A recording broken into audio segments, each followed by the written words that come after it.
Look at this. You all right? Yeah, you good? I'm good. I'm good. All right. So we're heading to Tampa Bay, and I think the biggest thing is this is a team that we haven't played in a while. So it's an important part of our preparation to get up to speed with this opponent and understand what they do, what their strengths and weaknesses are, and that's really our challenge for the week is to make sure, obviously, that we're prepared when we go in there. We will be. Got a great start today, and we're excited to continue to move on. Doug just begged us to ask the question. What was your reaction to that whole, when you're on the sideline, you saw him do that break the huddle? Yeah, well, Doug and I have a great relationship, first and foremost. And, I think Doug in his excitement, when he saw the play, when he heard the play called in the huddle, and knowing that he was going to get an opportunity to make Seahawk history, he was really excited. He wanted to tell Bev that he was number one.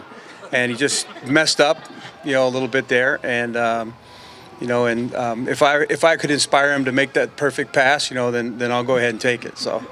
Was there an audible signal to go to another player? No. No, not at all.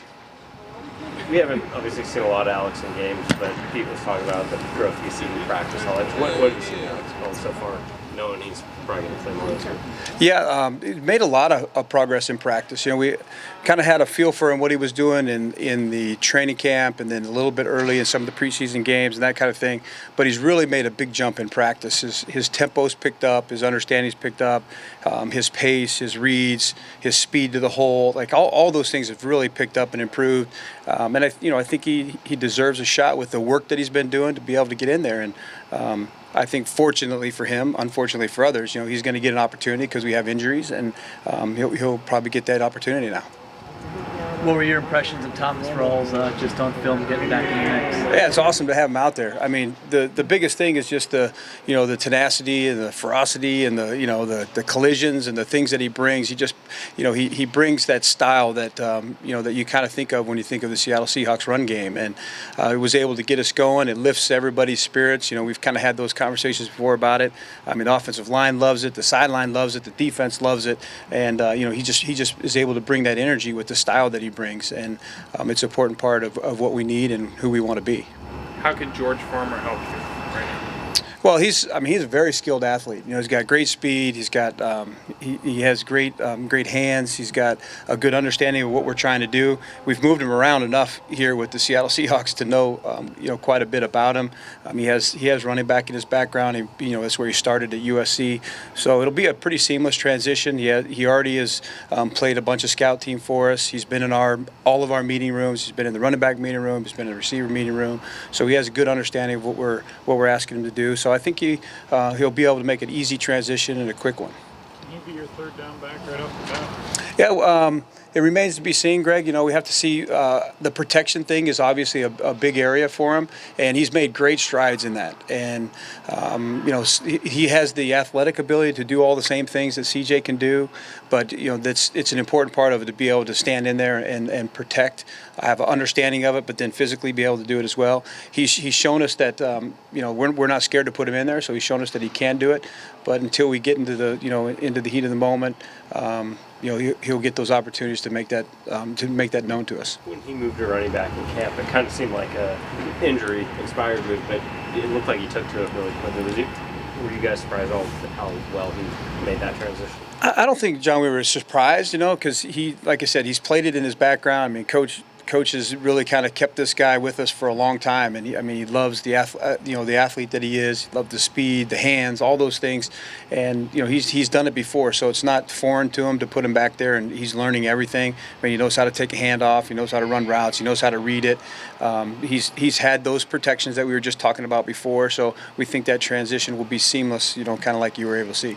Has Pete been advocating for him, especially over the last couple of years? For a long time, he's been advocating for him. When you see a guy that big, that strong, that fast, you really feel like you should try to find a place for him, and we're continuing to try to do that.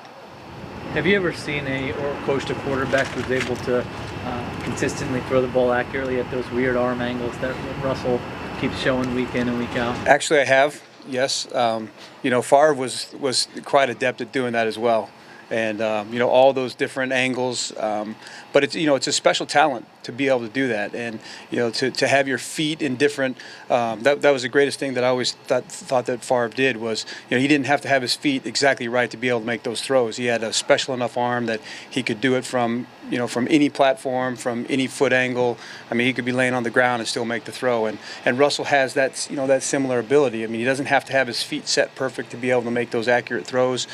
He can move his arm angles. He can be rolling out to his left and throw it back. Like the play that he made to Jimmy.